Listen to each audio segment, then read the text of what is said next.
I'm here from Decoeasy. Welcome to the channel of me and my mother-in-law Jenny. Are you ready for a new DIY? Because we're going to craft again today. Let's go. Today I'm going to give these bottles here a makeover. These are from fruit juice that was in there. I believe it was apple juice and orange juice or something like that. And I put them in the dishwasher. There was also a label upon it that just soaked off before putting it in the dishwasher. And now I thought it was a fun idea to use these free bottles to craft with instead of throwing them away. First we start off with this layer of, it's actually Mod Podge, but then the cheaper one from the Action. This thing costs €1, real Mod Podge costs I believe 17 or maybe even not today 18 euros. Let's remove the cap first. And then just soak this thing in Mod Podge. Why? Because then we're going to paint it and the paint will just last longer. The first one has been fully covered up in glue. The second one, I'm only going to glue this part here. And I just forgot to tell why I used the glue before I start painting, because then the paint sticks better. It also lasts longer, but it also sticks better to the glass. So first start from the inside. You might use tape if you want to. Just tape off the angles which you don't want to glue, but I think I'm going to manage it without just doing like this, turning the bottle while holding the brush still. And then you get a pretty straight line. Of course, you can also wipe it off, the excess glue, with a tissue. And then just let this dry. This will dry up transparent, just like the real Mod Podge. But this stuff only isn't suitable for sealing in your design. There, the Action has other stuff for, but not, just don't use this one because the ink from your printable might stain. So, just like this. Now I'm going to let this dry, and we'll be ready soon. Good. The bottles are now dry. Look, they're transparent. I'm going to give them two colors. The one with the biggest, actually the complete glue part, I'm going to make white, and this one here, only this part will be black, because I want to give them a farmhouse style. So I have here white paint and black paint, and just let's start painting away then.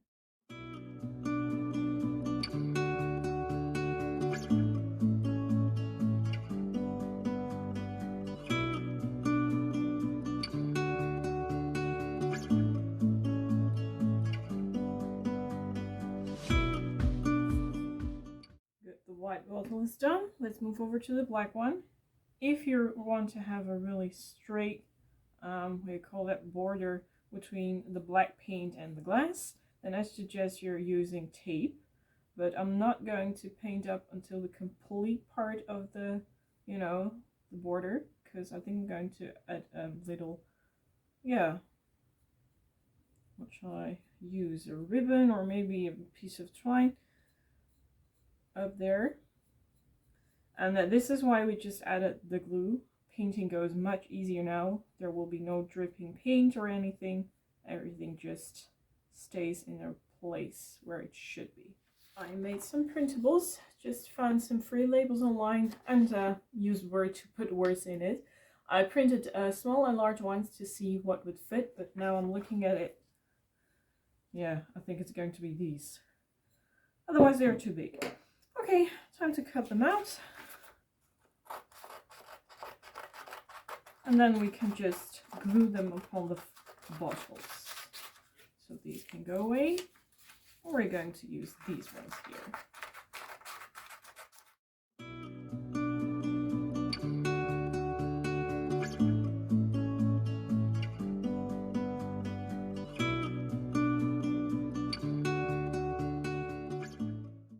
Good, those labels are done. But Jenny always says to me, when you print something, mark the edges with a black marker, because then it looks, more high-end. So what I do here, hope you can see properly, just pull around here, and then I don't know if it's better visible, but then you don't have those cut off edges at the side, those white papery edges. And especially when your prints are gluing it to a white or light surface, you're going to see that. And that looks really like a sticker. So like there isn't any white edge left anymore. And but this trick, you can really lift up your project to another level. It's just a small detail, but it works pretty well. I'm going to repeat the step with this one as well. Okay, time to apply the first label. Now what we need to do is, you can use glue spray. I have this spray, but to be honest, I don't want to use that right now because I'm really afraid that something goes wrong with the print. So we just take our Mod Podge here again, and we're going to apply the glue like this, and then gently brush it out. I also have an extra brush with me, and that is to wipe away any air that might come underneath the print. I'm not saying that it will happen, but it might happen. Okay, lay that one down. Now let me see what is the most beautiful angle where we can start gluing. I think about here. Now simply just align, only press in the center. Let me see, how does that look? Just a little bit tweaking here and there, and I think we're there. Okay, I'm holding it in the center. Now just gently brush, and then you have transferred the label, and there goes number 2, the olive oil. Oops.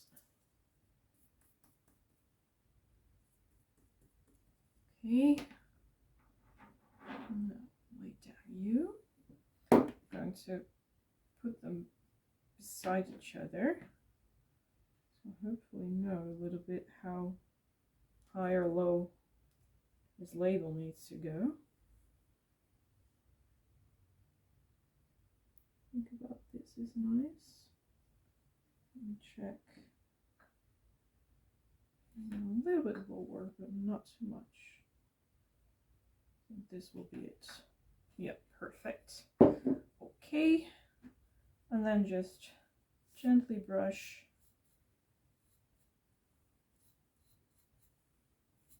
And now we let this dry really well. Just line it a little bit. Yep, now it's straight. Okay, let's just dry this.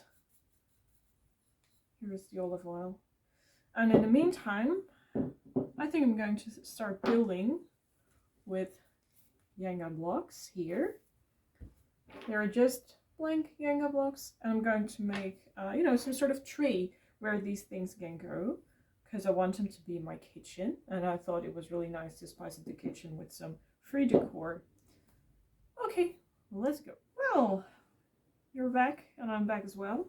The glue has been dried up completely, and I have really 2 nice bottles, but they also need to stand somewhere in the kitchen, and that's when those Jenga blocks come in here. I made some sort of tree, and yeah, it's not finished yet because I still have to glue anything. You can see I have 1 top layer of blocks. I believe I've been using 36 in total, so 18 for each layer. One is laying in this direction, and the bottom section is laying in this direction. But of course, you can also just you know, flip it over, and then you have something else. If you're bored with this pattern, but that is up to you. So what I'm going to do, just lay these aside here, so I know how many blocks will be in which direction. Because I've been puzzling with this for quite a few times, like how do I want to do this? So this will be the bottom layer, and this will be the top layer. I'm going just to glue everything together using the hot glue gun, and yeah, just let's go. Okay, the first block has been glued together. Just glued everything here, and then row by row I just squeeze them upon each other with the glue. Now, time to move over to the second part, which is the other layer. And we're going to do the same. Make sure that the glue gun is fully loaded with power. Mine wasn't, so I had to wait until it was charged again. Oh, press Where's the glue stick? Just like so. Gently push it together. Hold it for a few seconds and then you can move over to the other one. And repeat all those steps until everything has been secured.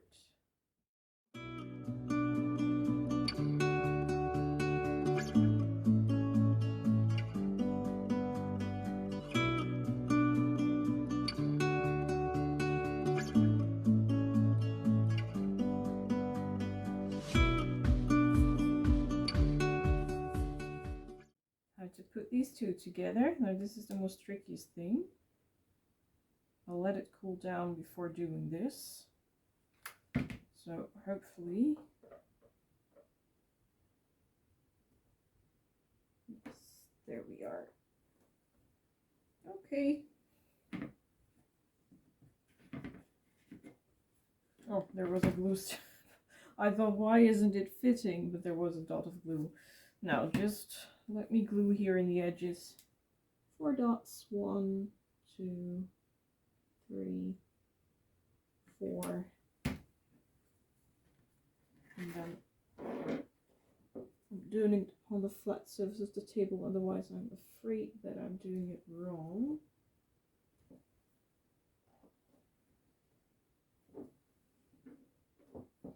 There we are.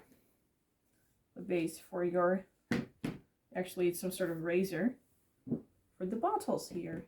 So you can gently put them inside of your kitchen. Easy as that. Good. I let the glue dry pretty well enough. Now you can pick if you want this side or that side. I personally prefer this one more. And we're going to give this a finishing touch with some beeswax. Just take out the jar and my worn beeswax brush. Just dab it in. That might be a little bit too much for today, but we'll see. And just start. Oh, there's a spider web that I didn't see. Just start brushing out all the wax. And don't forget to do the sides as well.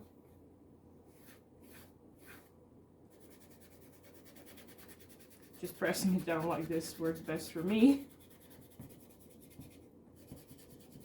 And look what a nice finishing touch that gives to the wood. Well, I'm going to let this dry overnight, and oh, there's some stains here, some crumbs, and yeah, this really has to be done pretty well. It takes a long time, in my experience, with this kind of wood, but might differ from yours, so just looks what's the best for you. I'm going to let this dry overnight, and I'll see you back the next day again. And the tray is completely dried up and ready. I want to make it some sort of razor, so I have these wooden beads that I'm going to glue underneath with the glue gun, just like this, so you're not seeing the holes, and the other, yeah, you know, the bottom side's a little bit flat, so it can stand out like this, and then you have some sort of razor, which is going to look like this, yeah, but then neater. And I think I'm going to paint those pearls or wooden buttons on the back, on the bottom, with the black paint. So just a little subtle idea, but first glue and then we can start painting.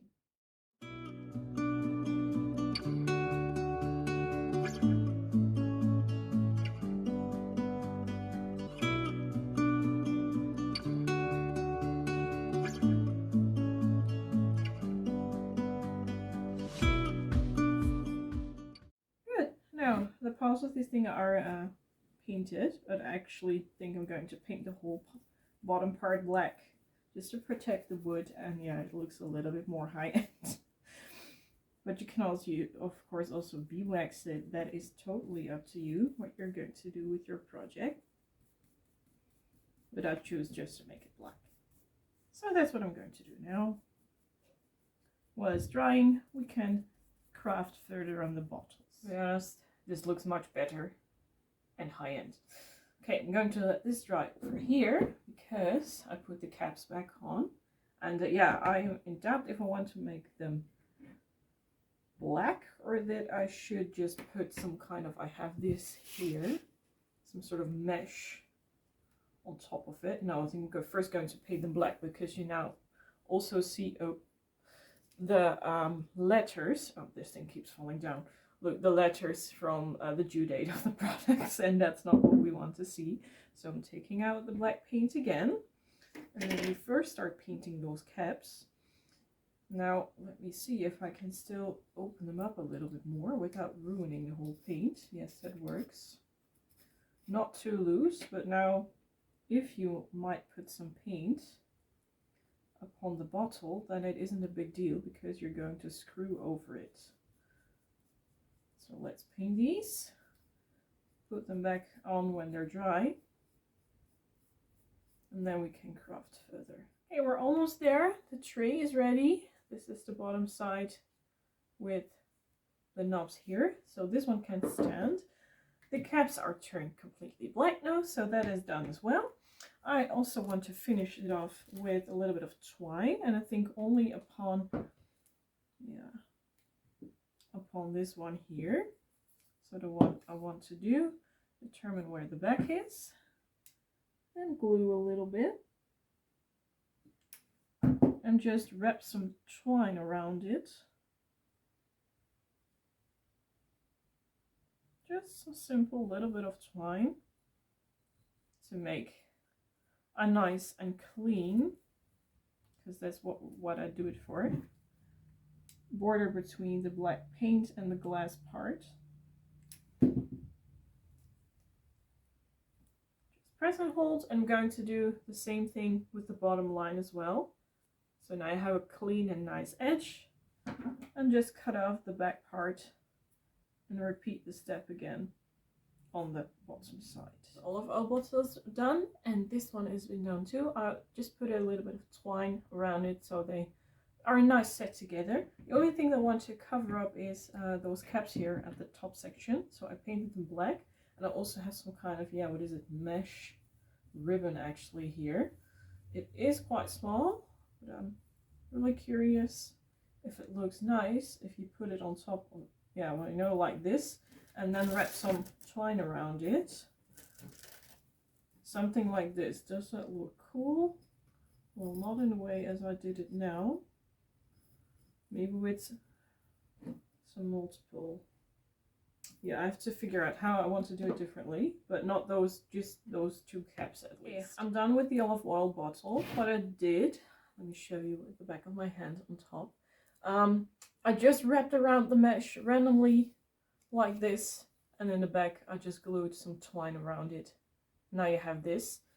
Well, I think this looked nicer in the kitchen. I'm going to do the same with the other bottle, and I think then we're done. We have a nice decoration set that was almost for free for the kitchen. And here's the result for the DIY of today. Here you can see the razor made out of the blocks and those bottles as well. The camera is acting really annoying, but I like how it stands in the kitchen. Perfectly fits, and I'm happy with how the caps turned out. And of course, I love those labels. That was it for today. Thank you very much for watching. Jenny and I hope you had a nice day, and we hope to see you back soon. Bye everyone!